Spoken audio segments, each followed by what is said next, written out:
Voice change সম্বন্ধে তো তোমরা অবগত রয়েছ, কিন্তু যখন ইনফিনিটিভ থাকে তখন কি ভয়েস চেঞ্জ করতে পারো? ফর এক্সাম্পল, আমি যদি বলি he deserves to get it, how will you change the voice in that case?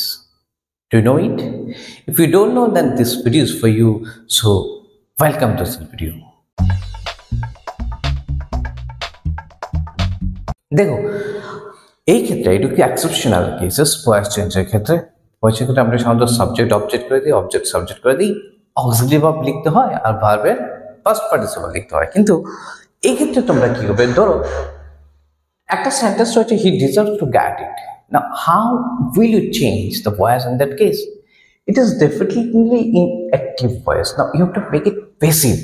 এটাকে প্যাসিভ করতে হবে, কিভাবে আবার করবে এটা একদম সহজ একটা দেখে নিই, তারপর আমরা বাকিগুলো করতে পারবো। সো ফার্স্ট অফ অল অবজেক্টটাকে তোমাকে লিখতে হবে। এখানে অবজেক্ট হচ্ছে কোনটা, তাহলে ইট। একদম বোঝা সহজ, আমরা বলেছিলাম ভার্বের পর যা থাকে তাই হচ্ছে অবজেক্ট। সো গেটের পর ইট রয়েছে, that is it is the object here. So object subject হয়ে গেল। এবার কি করতে হবে, দেখো আমরা সাধারণত কি লিখি, অক্সিলারি ভার্ব লিখি। এখানে ডিজার্ভ রয়েছে, প্রেজেন্ট টেন্স রয়েছে, সো আমরা কি লিখতাম, তাহলে ইজ লিখতাম, ইট ইজ। কিন্তু এখানে এটা হচ্ছে না।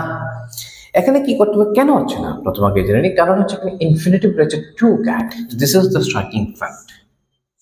ওকে, এমন থাকলে বেয়ার ইনফিনিটিভ নয়, কিন্তু টু যুক্ত ইনফিনিটিভ এমন থাকলে পরে এই ব্যাপারটাই তোমার কি হবে, অ্যাপ্লিকেবল হবে। তাহলে কি হলো, ইট হলো।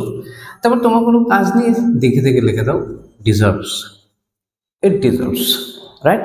নেক্সট হচ্ছে তোমার কাজ, এই টু লেখার পর তোমাকে এটাকে বি লিখতে হবে, to be, it deserves to B.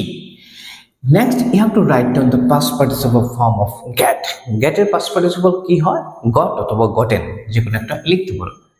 Goat অথবা তুমি গটেনও লিখতে পারো, gotten. It deserves to B goat অথবা গটেন বাই, দেখো কি হয়ে যাচ্ছে, হি হয়ে গেছে হিম, রাইট।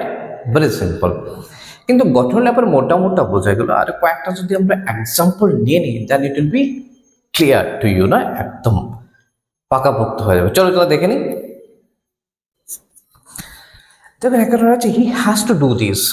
এবার তোমার যেটা ঘটনা, আমরা যেটা করে থাকি হ্যাজ হ্যাভ থাকলে বিন লিখি একটার সাথে, কিন্তু এবারে এটা হবে না। কেন? স্ট্রাইকিং ফ্যাক্ট হচ্ছে কি, ইনফিনিটিভ রয়েছে ভাই, টু ডু রয়েছে। সো কি আসবে প্রথমে, দিস। তারপর কি হয়েছে, হ্যাজ লিখে দাও, হ্যাজ টু, টু লিখে দাও, দিস হ্যাজ টু। তারপর কি লিখতে হবে ভাই, মনে করো কি, বি।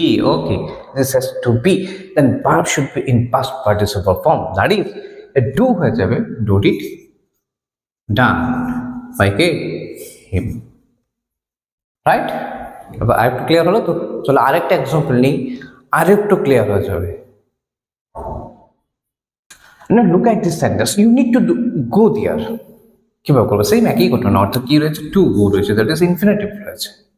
সো প্রথম অবজেক্ট দ্যাট ইজ দেয়ার লিখে নাও, তার কি রয়েছে দেখে দেখে লিখে দাও, নিড। এবার একটু দেখতে হবে ভাই, দেয়ার রয়েছে, ইউ ছিল প্রথমে, তার জন্য নিড হয়েছে। You is not third person, but there is third person, also singular number. Third person আর সিঙ্গুলার নাম্বার হলে পরে ভার্বের সাথে একটা কি লিখতে হয়, এস লিখতে হয়। তাহলে দেয়ার নিডস, এই জায়গাটা একটা চেঞ্জ করতে হয়েছে ডেলিবারেটলি, দেখে শুনে, রাইট।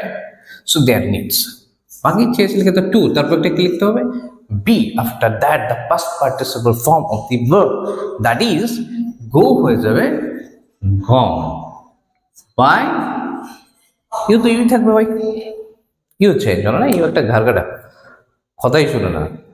বাকি আই মি হয়ে যায়, হি হিম হয়ে যায়, ইউ চেঞ্জ হবে না, you will remain same. Okay, so I think it is clear now how to do this, at least in case of the infinitive. অর্থাৎ টু যুক্ত ইনফিনিটিভ যদি থাকে, তাহলে কিভাবে ভয়েস চেঞ্জ করতে হয় এটা আমরা আজকে জেনে নিলাম। It is really little bit of exception from the যে গতানুগতিক অর্থাৎ ট্রেডিশনাল যে ফর্ম রয়েছে, এদিক থেকে একটু আলাদা রয়েছে।